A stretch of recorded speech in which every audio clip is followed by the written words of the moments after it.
Amit, okay then let's do something के syllabus को speed up किया जाए, ठीक है। महेंद्र बेटा डोंट वरी, मैं क्वेश्चन प्रैक्टिस भी स्टार्ट करने वाला हूं, जल्दी स्टार्ट करने वाला हूं, ठीक है। नहीं, आज संडे को भी छुट्टी नहीं की है, ठीक है, इसीलिए क्योंकि ये पढ़ना है, हमें कवर करना है, बेसिसिटी समझनी, काफी इंपॉर्टेंट टॉपिक है। तो बेटा जैसे मैंने संडे को छुट्टी नहीं की है और आप भी यहां बैठे हैं, तो यहां पर फोकस करिए और साथ साथ में लिखते चलना है, ठीक है। It is not like a movie कि आप बैठ के देखते रहेंगे और सब कुछ समझ आएगा। You need to write it down, और मैं बहुत ध्यान से आराम आराम से एक एक टॉपिक कवर करने वाला हूं, सो दैट हर एक बच्चे को हर एक चीज समझ आए। देखिए, तो ये आपके पास अमीन है, ये एज अ बेस काम कर रहा है। तो बेस का काम क्या होता है? बेस का काम होता है एसिड के साथ रिएक्ट करना। एसिड जैसे यहां पर H पॉजिटिव है, तो ये अपना पेयर ऑफ इलेक्ट्रॉन उसके H पॉजिटिव के साथ शेयर करके एक बॉन्ड बनाएगा। तो ये बना रहा है RNH3 पॉजिटिव। जब एसिड बेस रिएक्ट करते हैं तो क्या बनता है? बेस H पॉजिटिव गेन करके बनता है कॉन्जुगेट एसिड, और एसिड H पॉजिटिव छोड़ के बनता है कॉन्जुगेट बेस। समझे? तो कई बार बच्चों को ये चीज याद नहीं रहती है, एक्चुअली वहां पे कुछ और लिखना है। चलो ठीक है, आपको ये पता ही है, दिस इज कॉन्जुगेट बेस, ऊपर लिखता हूं। तो कई बार बच्चों को ये याद नहीं रहता सर कॉन्जुगेट एसिड या कॉन्जुगेट बेस कैसे बनता है। तो ये सिंपल सा तरीका है। बेस का काम क्या होता है? H पॉजिटिव गेन करना। अगर उसने अपना काम कर दिया तो अपना वो कॉन्जुगेट बन गया। तो बेस का हमेशा कॉन्जुगेट एसिड होता है और एसिड का कॉन्जुगेट हमेशा बेस होता है। तो एसिड का काम क्या होता है? H पॉजिटिव छोड़ना। तो जैसे वो अपना काम कर देगा, अपने कॉन्जुगेट में कन्वर्ट हो जाएगा। तो जब वो अपना काम कर लेते हैं, वो अपने कॉन्जुगेट में कन्वर्ट हो जाते हैं। अब जब भी आप कोई एसिड बेस रिएक्शन देखेंगे, वो फॉरवर्ड डायरेक्शन में जा रहा है कि नहीं जा रहा, फेवरेबल है कि नहीं है, होना भी चाहिए कि नहीं होना चाहिए, ये किस पे डिपेंड करता है? ये डिपेंड करता है कि जो प्रोडक्ट में एसिड और बेस बन रहे हैं वो कंपैरेटिवली वीक होने चाहिए। मतलब यहां पर बेस और ये वाला बेस अगर आप कंपेयर करेंगे तो प्रोडक्ट का बेस रिएक्टेंट से वीक होना चाहिए, प्रोडक्ट का एसिड भी रिएक्टेंट से वीक होना चाहिए। तो अगर कोई रिएक्शन वीकर एसिड और वीकर बेस जनरेट कर रहा है तभी वो होना चाहिए, तभी वो फेवरेबल होगा, राइट। तो अगर आप इसकी बात करें RNH3 पॉजिटिव, ये जो कॉन्जुगेट एसिड बना, बेटा इसका pK है 10 से 11 की रेंज में, ठीक है। तो यहां पर जो आपका एसिड था, अगर उसका pKa 10 से कम है, मतलब वो ज्यादा स्ट्रॉन्ग है, तो फिर ये रिएक्शन फेवरेबल होगा। तो इस प्रोडक्ट को फेवर करने के लिए जो ये एसिड है, इसका pKa 10 से कम होना चाहिए, क्योंकि जब 10 से कम होगा इसका pKa वैल्यू, तब उसकी एसिडिटी ज्यादा होगी। तो रिएक्टेंट का एसिड होगा स्ट्रॉन्ग, प्रोडक्ट का एसिड होगा वीक, रिएक्शन हो जाएगा फेवरेबल, ठीक है। तो इसीलिए देखिए, ये इंपॉर्टेंट पॉइंट है। Because of pKa of many protonated amines, जो प्रोटोनेटेड अमीन्स है, मैक्सिमम का जो pKa वैल्यू है वो 10 से 11 के बीच में लाई करता है। तो इसीलिए जो स्टार्टिंग एसिड है रिएक्टेंट का, इसका जो pKa है that should be less than 10 for equilibrium to favour the products, ताकि इक्विलिब्रियम फॉरवर्ड डायरेक्शन में जाए, प्रोडक्ट्स को फेवर करे, ठीक है। लुईस एसिड अविरल बेटा इलेक्ट्रॉन डेफिशिएंट होते हैं। जो इलेक्ट्रॉन डेफिशिएंट स्पीशीज है, कमी है उनके पास इलेक्ट्रॉन्स की, वो चाहते हैं कि कोई उनको इलेक्ट्रॉन सप्लाई कर ले, डोनेट कर दे, उनको बोलते हैं लुईस एसिड। वो न्यूट्रल भी होते हैं, ऑक्टेट कंप्लीट नहीं था, न्यूट्रल थे पर ऑक्टेट कंप्लीट नहीं था, जैसे कि BeCl2, AlCl3 न्यूट्रल हैं। और जो पॉजिटिवली चार्ज हैं वो तो दिख ही रहा है कि इलेक्ट्रॉन डेफिशिएंट है, क्योंकि पॉजिटिव चार्ज है, तो वो भी आपके लुईस एसिड में आ जाएंगे, राइट। चलिए नेक्स्ट वन, अब देखते हैं। जैसे ये रिएक्शन है, तो यहां पे आपने CH3CH2NH2 को, ठीक है, इथेन अमीन है या इथाइल अमीन, तो इथेन अमीन को आप HCl से ट्रीट करो। यार HCl का जो pKa -7 है, it is a very very strong acid. तो ये आपका बन जाएगा CH3CH2NH3 पॉजिटिव, इसका pKa 10.8 और क्लोराइड। तो देखो ये जो एसिड है और इस एसिड के कंपैरिजन में ये वाला एसिड आपका ज्यादा स्ट्रॉन्ग है और ये वाला एसिड आपका वीकर है, राइट। वैसे ही बेस अगर आप कंपेयर करेंगे तो Cl नेगेटिव एक वीक बेस होता है। क्यों? जितना स्ट्रॉन्ग एसिड होगा उसका कॉन्जुगेट उतना ही वीक होगा। तो इसलिए ये रिएक्शन फेवरेबल है। तो फॉरवर्ड वाला एरो लंबा है, बैकवर्ड वाला एरो छोटा है। ओके, फिर दूसरा ये 3 डिग्री अमीन है। 3 डिग्री अमीन भी काफी बेसिक होते हैं क्योंकि तीनों तरफ से इसको डोनेटिंग इफेक्ट मिल रहा है, प्लस आई इफेक्ट मिल रहा है। इसको आप कार्बोक्सिलिक एसिड के साथ ट्रीट कर रहे हैं, तो कार्बोक्सिलिक एसिड का नॉर्मली जो आपके जैसे एसिटिक एसिड है, दिस इज एसिटिक एसिड, इसका पीके कितना होता है 4.76, दैट इज 4.8 कर लो अप्रोक्सीमेटली। तो यहां पर जो प्रोडक्ट बनेगा प्रोटोनेटेड अमीन, इसका पीके आ रहा है 11, तो ऑब्वियसली बात है इसका पीके यहां पर कम है, तो ये स्ट्रॉन्गर एसिड है, ये कंपैरेटिवली वीक है, तो क्योंकि प्रोडक्ट में वीक एसिड बन रहा है और वीक बेस बन रहा है। अब आप बोलोगे सर वो वाला वीक बेस क्यों है? क्योंकि बेस उतना अच्छा होता है जितना उसके ऊपर नेगेटिव चार्ज डेंसिटी ज्यादा हो, पर ये नेगेटिव चार्ज तो रेजोनेंस में है, तो इसलिए उसकी बेसिसिटी कम हो जाएगी। तो एसिड भी वीक है, बेस भी वीक है, इसलिए ये भी फॉरवर्ड डायरेक्शन में काफी जाएगा। ठीक है, फेवरेबल रिएक्शन है ये फॉरवर्ड डायरेक्शन में। नाउ नेक्स्ट वन, तो अब अगर हम इस रिएक्शन को देखें तो देखो ध्यान से देखना, ये जो रिएक्शन है इसको यूज कर सकते हैं हम अमीन्स को बाकी ऑर्गेनिक कंपाउंड के मिक्सचर से अलग करना है। मान लीजिए आपके पास एक मिक्सचर है, अमीन भी है और बाकी कोई और ऑर्गेनिक कंपाउंड भी वहां पर है, और वहां से आपको अमीन्स को सेपरेट करना है। ठीक है, तो उसमें ये वाला जो कॉन्सेप्ट है ये यूज किया जा सकता है। ये जो इसका रिएक्ट करने का बिहेवियर है इसको हम अपने काम के लिए इस्तेमाल कर सकते हैं। तो because amines are protonated by aqueous acid, ये जो एसिड्स हैं ये अमीन को प्रोटोनेट कर देते हैं, उसके ऊपर H पॉजिटिव गेन करवा देते हैं, इसीलिए amines can be separated from other organic compounds by extraction using a separatory funnel. ठीक है, ये practical organic chemistry class 11th में पढ़ाया जाता है। आई एम नॉट श्योर कि आप में से कितने बच्चों ने किया हुआ है, राइट? बेटा साथ साथ में लिख के करो। रवि देखो बेटा ये सारी चीजें ये पुरानी है, वैसे ये जनरल ऑर्गेनिक केमिस्ट्री जीओसी में आप कवर कर लेते हैं बेसिसिटी, मैं रिवाइज करवा रहा हूं। ठीक है, क्यों? क्योंकि मैक्सिमम बच्चे मेरे को पता है कि भूल जाते हैं इन चीजों को। ठीक है, देखिए नेक्स्ट वन, तो क्या करना है, जो एक्सट्रैक्शन है वो किसके बेसिस पे काम करता है? आप अमीन्स को बाकी के ऑर्गेनिक कंपाउंड से सेपरेट करना चाह रहे हैं, किसके बेसिस पे होगा? वो सॉल्युबिलिटी के डिफरेंस पे। और सॉल्युबिलिटी क्यों डिफर करेगी? सॉल्युबिलिटी इसलिए डिफर करेगी जैसे भी आप अमीन पे H पॉजिटिव का अटैक करवाते हो, है ना, जैसे कि आपके पास था RNH2, ये जब H पॉजिटिव गेन कर लिया तो ये RNH3 पॉजिटिव बन गया। ये जो आपके पास प्रोटोनेटेड अमीन है इसकी सॉल्युबिलिटी बदल जाती है, इसकी सॉल्युबिलिटी कुछ और थी और इसकी सॉल्युबिलिटी कुछ और है। तो आफ्टर प्रोटोनेशन उसकी सॉल्युबिलिटी की प्रॉपर्टी चेंज हो जाती है, इसीलिए उसको यूज करके एक्सप्लॉइट करके आप सेपरेशन कर सकते हैं। देखिए तो ये है साइक्लोहेक्सेनामीन। ठीक है, ये इनसॉल्युबल है पानी में क्योंकि अल्काइल पार्ट काफी बड़ा है, राइट? अल्काइल ग्रुप क्या होते हैं? वाटर रिपेलिंग होते हैं, तो इनसॉल्युबल है पानी में, बट कार्बन मतलब ये डाइक्लोरोमीथेन में सॉल्युबल है, CH2Cl2 में, दैट्स एन ऑर्गेनिक सॉल्वेंट, उसमें सॉल्युबल है। अब इसको ट्रीट करते हैं HCl से, तो उससे क्या हो जाएगा? एसिड बेस रिएक्शन में क्या बन जाएगा? सॉल्ट। ठीक है, तो ये साइक्लोहेक्सेन अमोनियम क्लोराइड सॉल्ट बन गया ये। अब ये आयंस आ गए, कैटायन एनायन, तो बेटा सॉल्ट तो पानी में डिसॉल्व हो जाएगा। अब ये पानी में सॉल्युबल हो गया और ऑर्गेनिक सॉल्वेंट में हो गया ये इनसॉल्युबल। तो देखो कितना स्टार्क डिफरेंस आ गया, कितना बड़ा डिफरेंस आ गया इमीडिएटली इसकी सॉल्युबिलिटी में, जैसे आपने रिएक्शन करवाया। ठीक है, यस विवेक क्या बोल रहे हो?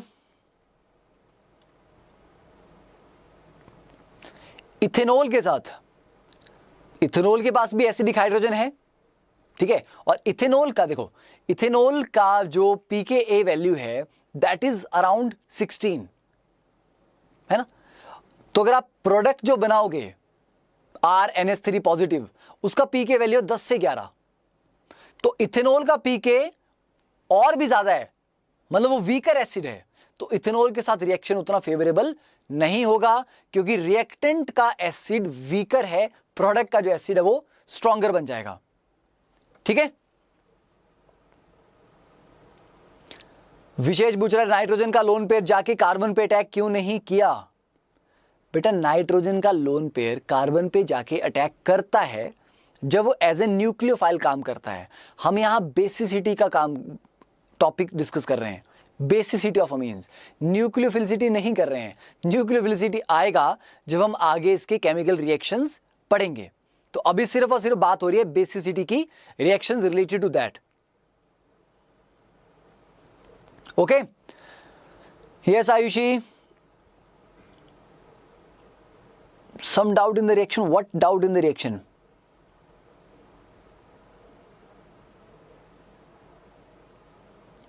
बेटा डाउट क्या है वो तो बताओ। देखो ये क्लियर हो गया सबको, यहां तक का मामला क्लियर है,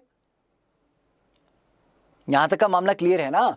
ये नाइट्रोजन ने इसको H पॉजिटिव को गेन किया, यहां पे ये बना, तो क्योंकि यहां पर ये इनसॉल्युबल था पानी में, ये हो गया सॉल्युबल पानी में। तो इस फंडे को हम यूज करेंगे। तो an amine can be separated from other organic compounds by converting it into water soluble ammonium salt by acid base reaction। तो acid base reaction करवाओ, उसको water soluble ammonium salt में convert करो, उसके बाद क्या करेंगे देखो। तो अब यहां पर आपको क्वेश्चन दिया है सेपरेशन ऑफ साइक्लोहेक्सेनामीन, जो पीछे देखा था ना, ये साइक्लोहेक्सेनामीन था, ये है, और साइक्लोहेक्सेनोल है, अमीन है और अल्कोहल है, इन दोनों को सेपरेट करना है बाय एक्सट्रैक्शन प्रोसीजर। तो क्या करेंगे बताओ, क्या करेंगे? जो अल्कोहल है क्या वो बेसिक होता है? नहीं, राइट, अल्कोहल बेसिक नहीं होगा, वो H पॉजिटिव गेन नहीं करेगा। तो हम क्या करेंगे, पहला काम लेंगे हम कि साइक्लोहेक्सेनामीन और साइक्लोहेक्सेनोल को एक ऑर्गेनिक सॉल्वेंट में हम कर लेंगे डिसॉल्व। हो गया, डिसॉल्व हो गए दोनों, राइट।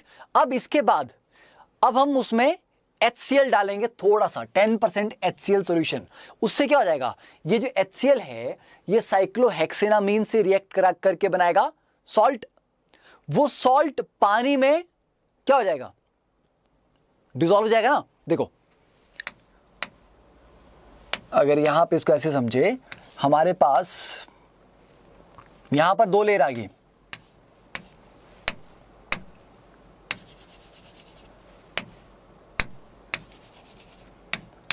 ये वाटर है और ये आपका CH2Cl2 है, ठीक है। तो पहले सारा का सारा आपका इसमें था, CH2Cl2 में ही आपका साइक्लोहेक्सेनामीन, साइक्लोहेक्सेनोल दोनों इसी में डिसॉल्व थे। पर जैसे आपने HCl डाला है ना, वाटर कब आया, वाटर तो ऑब्वियस बात है पहले वाटर नहीं था, पहले सिर्फ ये था, पर आपने जब 10% HCl डाला तो बेटा 10% HCl का मतलब है वो एक्वस सॉल्यूशन है ना, तो पानी भी तो आएगा। तो HCl अमीन के साथ रिएक्ट करके सॉल्ट बनाएगा, और जो सॉल्ट है वो बोलता है कि अब मैं इसमें डिसॉल्व नहीं होऊंगा, अब मैं वाटर में डिसॉल्व होऊंगा अच्छे से, तो वो यहां से खिसक जाएगा सारा का सारा और वाटर वाली लेयर में चला जाएगा। तो थोड़ी देर बाद आप देखेंगे कि वो जो अमीन वाला पार्ट था, उसका जो सॉल्ट बना था, वो सारा का सारा खिसक के वाटर वाली लेयर में आ चुका है। अब वाटर क्योंकि हैवी होगा, नीचे रहेगी उसकी लेयर। फिर यहां से आपने जो स्टॉप कॉक था उसको ओपन किया, और जो वाटर वाली लेयर थी बस उसको ड्रेन कर लिया, और इस वाले पार्ट को जो ऑर्गेनिक सॉल्वेंट उसको रहने दिया। तो जो वाटर वाला पार्ट आपने ड्रेन कर लिया, उसमें क्या होगा, वो सॉल्ट होगा। सॉल्ट को वापस से हम साइक्लोहेक्सेनामीन में कन्वर्ट कर सकते हैं। तो ये सॉल्युबिलिटी के डिफरेंस पे हम क्या कर रहे हैं यहां पे, ठीक है। तो 2 लेयर बन गई, उनको सेपरेट कर दिया। तो जैसे ये है कि पहले आपने यहां पर CH2Cl2 जो था, ये है CH2Cl2, इसमें दोनों को ऐड कर दिया, दोनों इसमें डिसॉल्व हो भी गए। उसके बाद डाला इसमें 10% HCl। तो 10% HCl डालने पे ये आ गया,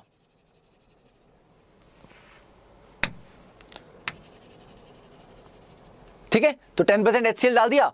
अब ये जो साइक्लोहेक्सेनामीन है ये क्या कर देगा, ये अपने सॉल्ट में कन्वर्ट हो जाएगा, और वो सॉल्ट सारा का सारा ट्रांसफर हो जाएगा वाटर वाली लेयर में। फिर इस लेयर को अलग कर दिया, ड्रेन करके वो लेयर लग जाएगी बस। तो एक जो वाटर वाला पार्ट था उसमें आपका ये सॉल्ट आ जाएगा, और जो आपका ऑर्गेनिक सॉल्वेंट वाला पार्ट था उसमें आपका साइक्लोहेक्सेनोल आ जाएगा। तो this is the principle how you can use this reaction of amines to separate them from other organic compounds, ठीक है। 11 उपाध्याय बेटा करेंगे, आयनिक इक्विलिब्रियम भी करेंगे तुम लोग। मेरे को ये बताओ बेटा, एट ए टाइम में एक ही चीज करवा सकता हूं, राइट? अब मैं आयनिक करवाऊंगा, फिर आधे बच्चे बोलते सर ऑर्गेनिक करवाओ। अब ऐसा तो नहीं कि मैं कुछ भी नहीं करवा रहा हूं। देखो हमारे पास एक पर्टिकुलर टाइम है, we need to use it best of way. तो आप चिंता मत करो, पॉइंट इज कि जो हो रहा है उसको अच्छे से कवर कर लो। वो दूर के मतलब ना कि दूसरे का बगीचा हमेशा ज्यादा हरा लगता है, वो काम मत करो।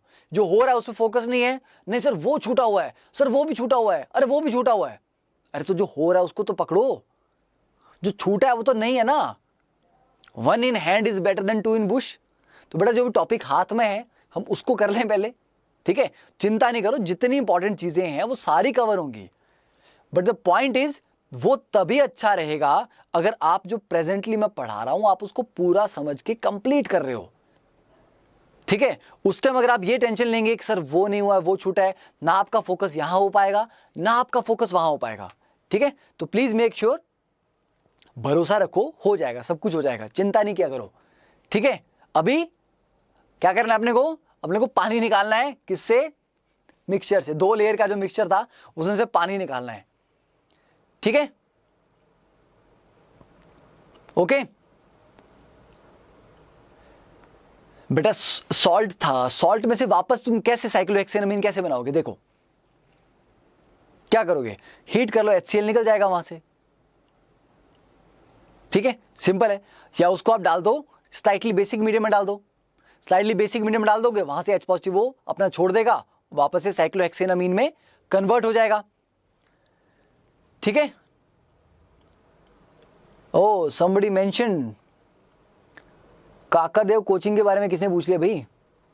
यस, एक जमाने में गया तो था मैं, बट फिर वहां दोबारा जाने की इच्छा नहीं हुई, जो देख के वहां पे किस तरह से बच्चे पढ़ रहे हैं। देखो, draw the product of each acid base reaction, indicate whether equilibrium favours the reactant और प्रोडक्ट। अब जल्दी से ध्यान देना, यहाँ पे ये लोन पेयर है, स्ट्रॉन्ग, उतना स्ट्रॉन्ग बेस तो नहीं है पर ये बड़ा स्ट्रॉन्ग एसिड है, राइट। तो इसने इसका H पॉजिटिव गेन किया, तो इसको मैं पूरे को R मान लेता हूं, इस पूरे को, इसको R ग्रुप बोल देता हूं, और उसके बाद क्या हो जाएगा, this will be RNH3 positive plus Cl negative, right, ठीक है। ये हो गया सेकंड वन। यहां पर ये नाइट्रोजन का लोन पेयर है, ये आपका कार्बोक्सिलिक एसिड, और बेंजोइक एसिड का pK कितना होता है? 4.20। 420 से याद रखो, बहुत 420 आदमी है ये, ठीक है। तो 4.20 है, इसको याद रखना है। ये नॉट श्योर आप लोगों को ये डॉट दिखाई दे रहा है कि नहीं दिखाई दे रहा है। ले, अब ये तो बेचारा दाग पड़ेगा, सर्फ एक्सेल से धोना पड़ेगा, ठीक है। 4.20, तो ये आपका बन जाएगा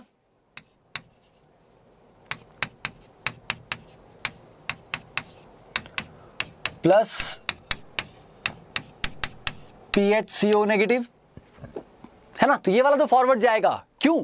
क्योंकि इसका जो आपका pKa आएगा वो रफली 11 आएगा, यहां पर इसका जो pK है वो -7 है, ठीक है। तो यस, ये वाला रिएक्शन फॉरवर्ड जाएगा इक्विलिब्रियम पे, और वैसे यहां पर इसका pK 4.2 है, और यहां जो इसका pKa आएगा ये रफली 10 के आसपास होगा, क्योंकि 10 से 11 के बीच में होते हैं।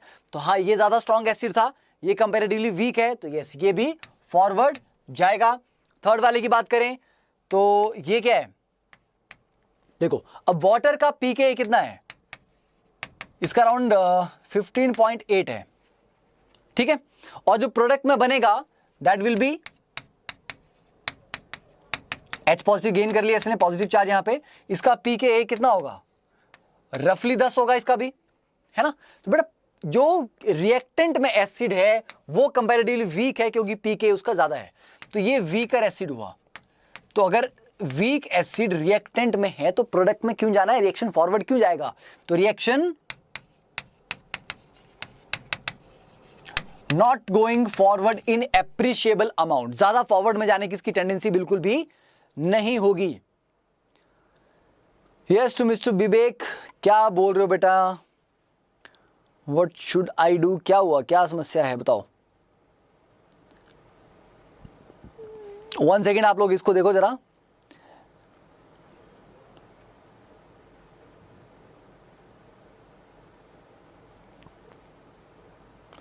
बेटा देखो, जब मैं पढ़ा रहा होता हूँ तो it's very difficult for me कि मैं आपके डाउट्स भी साथ साथ में पढ़ूं और पढ़ाऊं भी, ठीक है। आई थिंक के यू विल अंडरस्टैंड दिस कि ये पॉसिबल हो नहीं पाता है, ठीक है। तो बच्चे एक बार एक चीज़ पूछते हैं, फिर उसको कॉपी पेस्ट के प्लीज़ रिप्लाई, तो यार वो हो नहीं पाएगा। वो कमेंट आपका कहाँ चला गया, कहाँ आपने पूछा था, मैं उसको ट्रेस करने में अगर लग जाऊँगा तो फिर प्रॉब्लम हो जाएगी, ठीक है। तो प्लीज़ यहाँ पर आप ध्यान दें, यही चीज़ है, इसीलिए मैं बोलता हूँ कि यूट्यूब पे आप शांति से पढ़ो, बट एक एक बच्चे का डाउट या क्वेरी वो नहीं हो सकती, ठीक है, उसको टैकल नहीं किया जा सकता, राइट। नेक्स्ट वन, अब देखते हैं कि बेसिसिटी ऑफ अमीन्स पे सब्स्टिट्यूएंट लगाने का क्या फर्क पड़ता है। तो ये आपने जैसे कि पहले पढ़ा भी है कि जो इलेक्ट्रॉन डोनेटिंग ग्रुप है, क्योंकि basicity is all about electron density, electron density कितनी हाई है, तो जो कि इलेक्ट्रॉन डोनेटिंग ग्रुप होंगे वो नाइट्रोजन के ऊपर इलेक्ट्रॉन डेंसिटी बढ़ाएंगे तो उसकी बेसिसिटी बढ़ेगी। तो पहली बात, एनी फैक्टर जो इलेक्ट्रॉन डेंसिटी बढ़ा दे नाइट्रोजन पे वो बेसिसिटी भी बढ़ा देगा, और जो घटा दे इलेक्ट्रॉन डेंसिटी को वो बेसिसिटी को घटा देगा। तो electron donating group increase basicity, withdrawing group decrease basicity.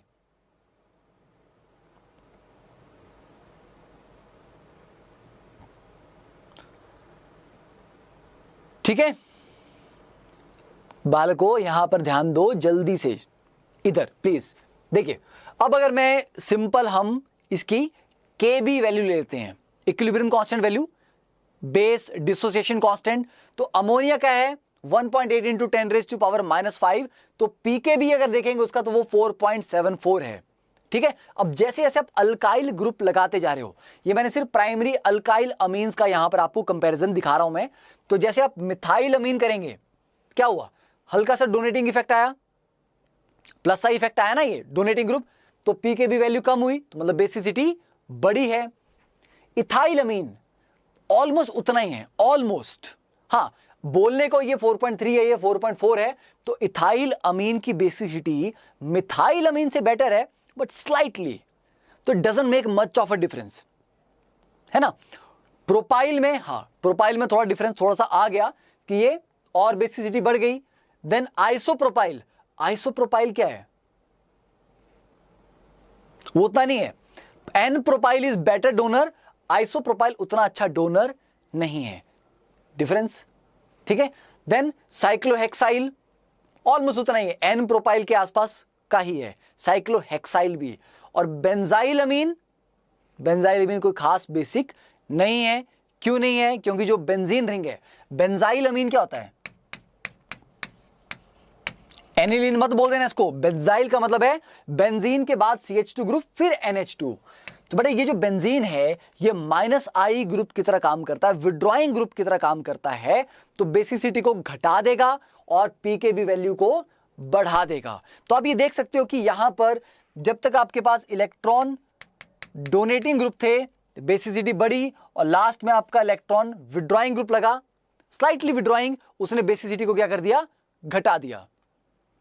अब इसके बेसिस पे एक simple question, now which of the following order is correct for the basic strength of these 1 degree 2 degree and 3 degree amines in gas phase, क्योंकि aqueous phase अभी मैंने आपको पढ़ाया नहीं है, एक्वस फेज में क्या होगा, तो गैसेस फेज में सिंपल है, ये आपके पास 1 डिग्री अमीन है, ये आपके पास 2 डिग्री है, ये आपके पास 3 डिग्री है, तो बेटा 1 डिग्री में एक ही तरफ से डोनेटिंग इफेक्ट आ रहा है, 2 डिग्री में 2 मिथाइल ग्रुप लगे हैं, 2 तरफ से डोनेटिंग इफेक्ट आ रहा है, 3 डिग्री में 3 मिथाइल लगे हैं, 3 तरफ से डोनेटिंग इफेक्ट आ रहा है। तो जितना ज्यादा डोनेटिंग इफेक्ट आएगा उतनी बेसिसिटी ज्यादा होगी, तो सिंपल है 3 2 1, तो आंसर इज ऑप्शन बी। तो गैसेस फेज में सिंपल है, गैसेस फेज में आप सिंपली इंडक्टिव इफेक्ट को लेके करेंगे, ठीक है। ओके, जितेंद्र ने पूछा है why sir benzene is a high electron density group. बेटा बेंजीन की प्रॉब्लम देखो क्या है,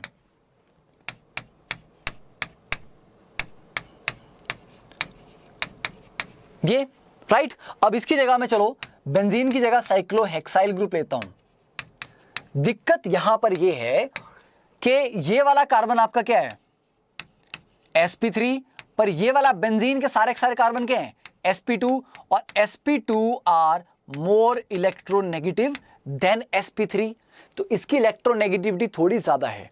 यहां पर ये सारे ही sp3 हैं, नाइट्रोजन भी sp3 है, ये बाकी सारे भी sp3 हैं, है ना, पर यहां पर नाइट्रोजन sp3 है, बट उसके पीछे ये वाला कार्बन आ गया sp2।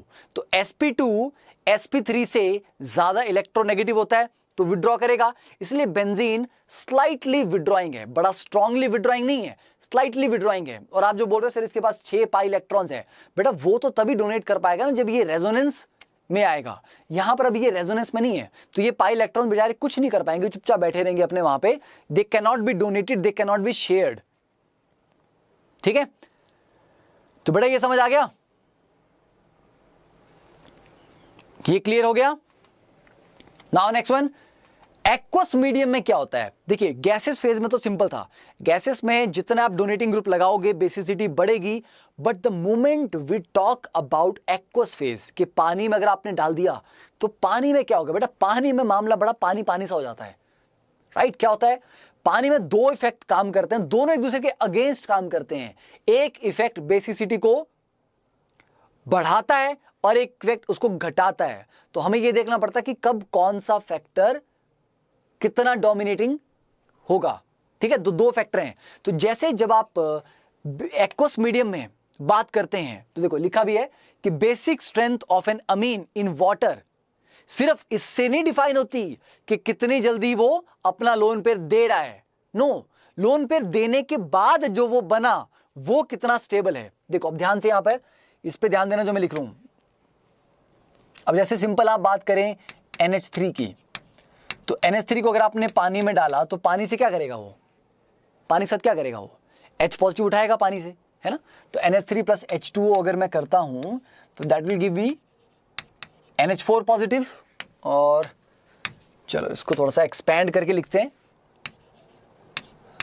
तो मैं टेट्राहेड्रल शेप बना नहीं रहा हूं पर ये टेट्राहेड्रल है, तो ये है मेरे पास NH4 पॉजिटिव, राइट। अब देखो सिंपल सा फंडा है, कोई रिएक्शन हुआ, ये प्रोडक्ट बना, प्रोडक्ट अगर ज्यादा स्टेबल होगा तो वो जल्दी बनेगा, है ना। तो ये रिएक्शन जितना फॉरवर्ड जाएगा उतना ही ये अच्छा बेस, क्योंकि इसकी बेसिसिटी इस पे डिपेंड करती है कि रिएक्शन कितना फॉरवर्ड जाता है। और रिएक्शन फॉरवर्ड तभी ज्यादा जाएगा जब जो प्रोडक्ट है वो काफी स्टेबल है। अब इसको स्टेबलाइज कौन कर रहा है, इसको स्टेबलाइज करेगी हाइड्रोजन बॉन्डिंग, क्योंकि ये हाइड्रोजन कनेक्टेड है नाइट्रोजन के साथ, तो ये चारों हाइड्रोजन H बॉन्डिंग कर सकते हैं, राइट, कर सकते नहीं है। तो यहां पर आपके पास क्या है, मैक्सिमम H बॉन्डिंग है, क्योंकि 4 ही हाइड्रोजन यहां पे लगाए जा सकते थे और वो चारों के चारों हाइड्रोजन बॉन्डिंग करेंगे, तो ये बड़ा स्टेबलाइज हो रहा है। तो अगर ये बड़ा स्टेबलाइज है तो ये अच्छा बेस होना चाहिए, है ना, क्योंकि H बॉन्डिंग ज्यादा होगी, ये स्टेबल होगा, ये स्टेबल होगा, भाई बोलेगा जल्दी जल्दी बनाओ, चलो फॉरवर्ड जाते हैं, राइट। अब इसमें एक हाइड्रोजन हटा के मिथाइल ग्रुप हम लगाने की ट्राई करते हैं। देखो बेटा जमशेद, इनऑर्गेनिक के लिए मैं लास्ट में मैं सलाह दूंगा आपको, इनऑर्गेनिक की चिंता नहीं करना। अभी मैं मतलब मोमेंटम नहीं ब्रेक करना चाहता, लास्ट में आपको सबको बच्चों को मैं गाइड करूंगा इनऑर्गेनिक को कैसे आप रिवाइज कर सकते हो, तो please stay till the end. देखिए अब बात करते हैं हम CH3NH2 की। तो CH3NH2 में क्या होगा, आप बोलोगे सर इसका इंडक्टिव इफेक्ट है, ये डोनेट कर रहा है, तो डोनेटिंग इफेक्ट की वजह से क्या होना चाहिए, बेसिसिटी बढ़नी चाहिए। यस, इंडक्टिव इफेक्ट की वजह से बेसिसिटी बढ़ी। यहां पर इंडक्टिव इफेक्ट था नहीं, तीनों हाइड्रोजन थे, राइट। तो यह इंडक्टिव इफेक्ट 0 था पर H बॉन्डिंग मैक्सिमम है, या इंडक्टिव इफेक्ट आ गया जिसकी वजह से बेसिसिटी बढ़नी चाहिए, पर जब आप इसका रिएक्शन करवाते हैं तो क्या आ जाएगा, CH3N, इसके बाद 3 हाइड्रोजन ऐसी हैं जो H बॉन्डिंग कर पाएंगी, तो ये मैक्सिमम नहीं है, पर यहां पर दोनों चीजें हैं। अब देखो H बॉन्डिंग कम होगी, H बॉन्डिंग कम हो गई ना, तो ये उतना स्टेबल नहीं है, तो अगर ये उतना स्टेबल नहीं है तो इसके बनने के चांसेस उतने अच्छे नहीं होंगे।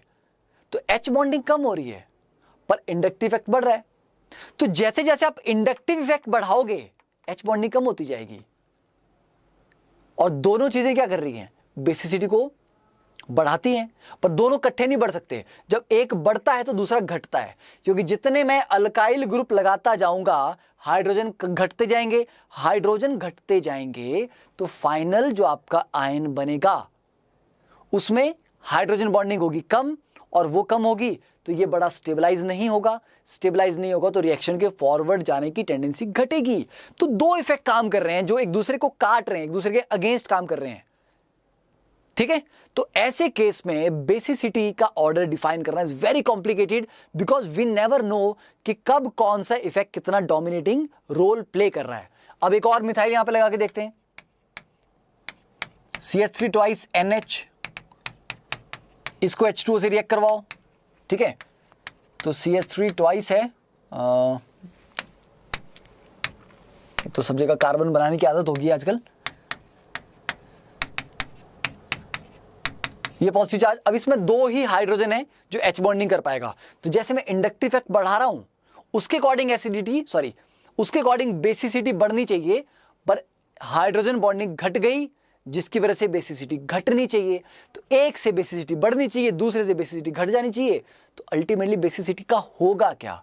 तो बेसिसिटी ऐसे केस में क्या होता है, यहां पर जो बेसिसिटी का ऑर्डर आता है that is 2 degree amine, then 1 degree amine, then 3 degree amine, then ammonia. तो ये ऑर्डर किसके लिए आएगा, कितने बताते हैं मेरे को बच्चे? बेटा अगर ये 213 में लिखता हूं तो ये मिथाइल अमीन के लिए आता है या इथाइल के लिए आता है, ये जल्दी से बताओ। लेट्स सी कि कितने बच्चों को 11th वाले फंडे याद हैं।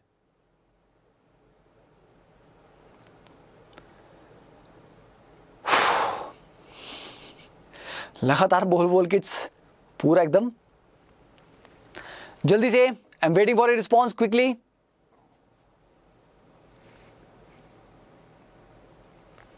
टू वन थ्री का मतलब कि 2 डिग्री, 1 डिग्री, 3 डिग्री, किसमें? अब 2 डिग्री में आप मिथाइल लगा रहे हैं अल्काइल ग्रुप या इथाइल लगा रहे हैं, किसके लिए होगा ये?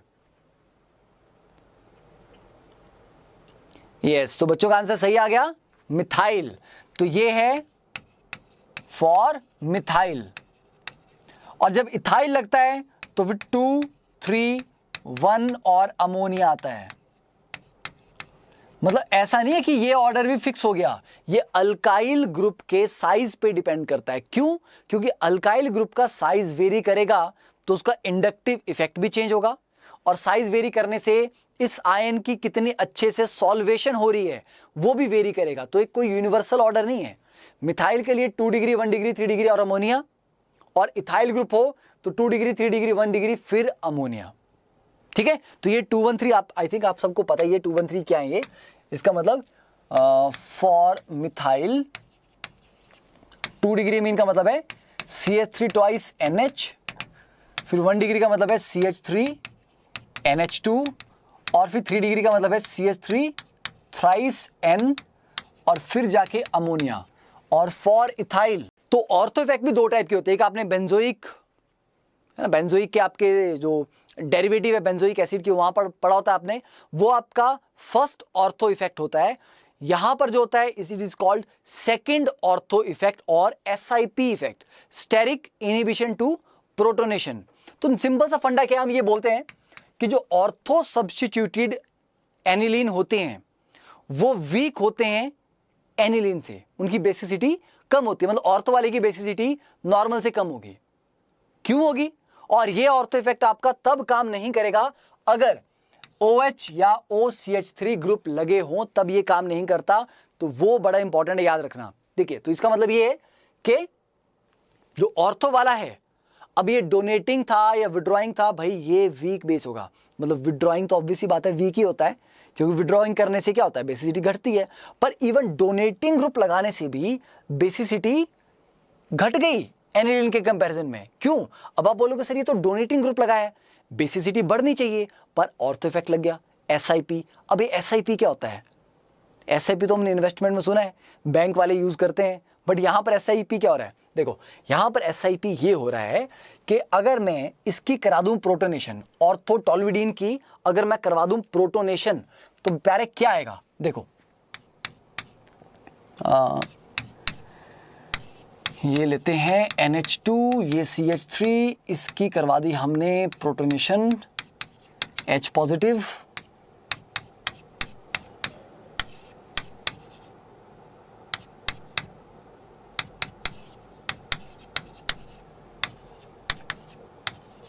ठीक है। अब यहां पर प्रॉब्लम क्या होगी बेटा, ये था sp2, sp2 की वजह से ये था प्लेनर, ओके प्लेनर था ये। अब जैसे आपने प्रोटोनेट करवाया, ये बन गया NH3 पॉजिटिव और ये हो गया sp3 हाइब्रिडाइज टेट्राहेड्रल। तो NH3 पॉजिटिव होने की वजह से, टेट्राहेड्रल होने की वजह से अब ये और ये काफी क्लोज हो गए, क्योंकि ये प्लेनर था तो ये उतना इसको रिपल्शन नहीं क्रिएट कर रहा है, ये रिपल्शन क्रिएट कर रहा है ऑर्थो वाले ग्रुप के साथ। तो ऑर्थो वाला कौन है कैसा है इसको फर्क नहीं पड़ता, ये बोल रहा भाई है और मेरे को रिपल्शन मिल रही है, मैं यहां पर खुश नहीं हूं, राइट। तो अगर यहां पर रिपल्शन हो रही है इस ग्रुप में और इस ग्रुप में, तो ये नहीं बनना चाहेगा।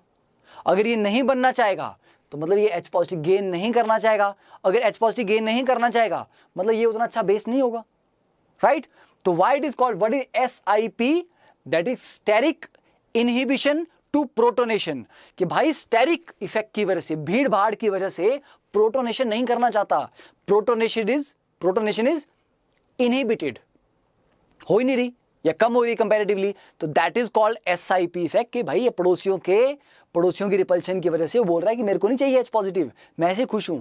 तो इसीलिए एनिलिन ज्यादा बेसिक है ऑर्थोटोल्यूडीन से, ठीक है। फिर एक जनरल कि पैरा इफेक्ट भी आता है, अमीन में पैरा इफेक्ट भी आता है। ये पैरा इफेक्ट उतना प्रॉपर नहीं है, आप सब जगह नहीं अप्लाई कर सकते इसको, जहां पर विड्रॉइंग ग्रुप लगे होंगे वो घटाते हैं बेसिसिटी, है ना। तो para substituted aniline generally stronger होती है सिंपल एनिलीन से। ये आपके आ गया पैरा इफेक्ट। तो देखो ये ऑर्थो पे था OCH3 डोनेटिंग ग्रुप है, ये पैरा पे है OCH3, ये भी डोनेटिंग ग्रुप है, किसके थ्रू, मेसोमेरिक के थ्रू डोनेट कर रहा है। ये वाला भी मेसोमेरिक के थ्रू डोनेट कर रहा है, इंडक्टिव से दोनों खींच लेते हैं, पर इंडक्टिव और मेसोमेरिक मिला के OCH3 का मेसोमेरिक स्ट्रॉन्ग होता है। तो ओवरऑल ये डोनेटिंग ग्रुप है, तो पैरा वाला ऑर्थो वाले से ज्यादा बेसिक है। चलिए अब इसके बेस पे एक सिंपल सा क्वेश्चन करते हैं, which of the following is the strongest base. आपके पास है 1 मिनट का समय, जल्दी से जल्दी सारे बच्चे, ठीक है। केमिकल बॉन्डिंग बड़ा आपका परफेक्टली हो जाना चाहिए, और केमिकल बॉन्डिंग के बाद वो आपके फंडे हैं, वो आपके कॉन्सेप्ट्स हैं, वो स्ट्रांग हो गए, S ब्लॉक को जल्दी से मारो।